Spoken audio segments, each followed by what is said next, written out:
હું તમને એક કવિતાથી શરૂઆત કરું. એ કવિતા છે દ્વારકાવાળાની, ગોપાલની.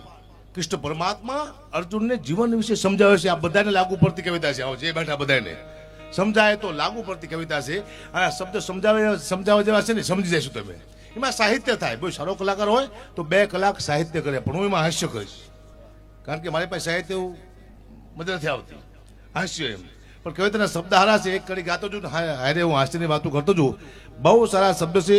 મહાભારતનું યુદ્ધ, કુરુક્ષેત્રના મેદાનમાં અર્જુનને કૃષ્ણ પરમાત્મા કહે છે કે આ જીવન શું છે. સાંભળવા જેવી કવિતા છે કે ગોવિંદ ગીતાજી સંભળાવે અર્જુન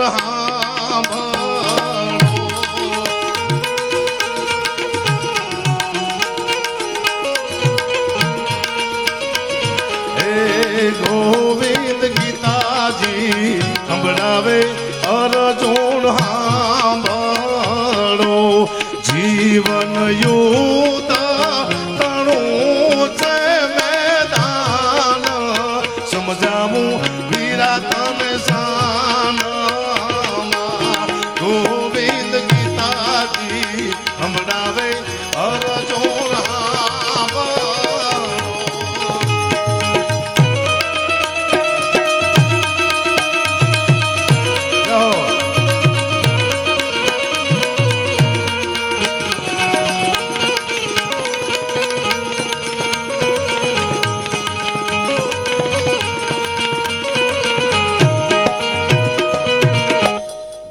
ગીતાજી સંભળાવે અર્જુન સાંભળો. આ જીવન યુદ્ધ તણું છે મેદાન. તમે અત્યારે પાણીપતના મેદાનમાં યુદ્ધ કરો, 50,000 રૂપિયા ઘરે લાવો, 2 હરખું થાય છે. અત્યારે યુદ્ધ કરવાની જરૂર નથી, ખાલી 50,000 રૂપિયા ઘરે લાવો ને મોટા મોટું યુદ્ધ છે. અત્યારે ખતરનાક સમય આવી ગયો છે. મને આખો દિવસ મારા કંટાળી ગયો છે. એટલો ટેન્શન, સૌથી કંટાળ્યો તો પતિ, પુરુષ ખતરનાક ટેન્શનમાં છે બિચારો. એટલું કામ કરે છે પતિ, એક પુરુષ આખો દિવસ કામ કર્યા પછી એની માથે કેટલું દેણું છે, કોઈને ગાયો દીધી છે, ક્યાંથી વ્યાજવા લીધા છે, કોઈને માર્યો છે, એ પોતાની પત્નીને ખબર જ નથી. જેવો પતિ ઘરે આવે એટલે પતિ રાડ્યું પાડે છે.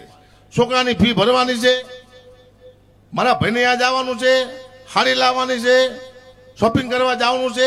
ઓલાનું મગજ ગાનું થઈ જાય. કોનું? પતિનું. હું તો બધી બહેનોને કહું છું કે પતિ ઘરે આવે રાડ્યું નહીં પાડવાની.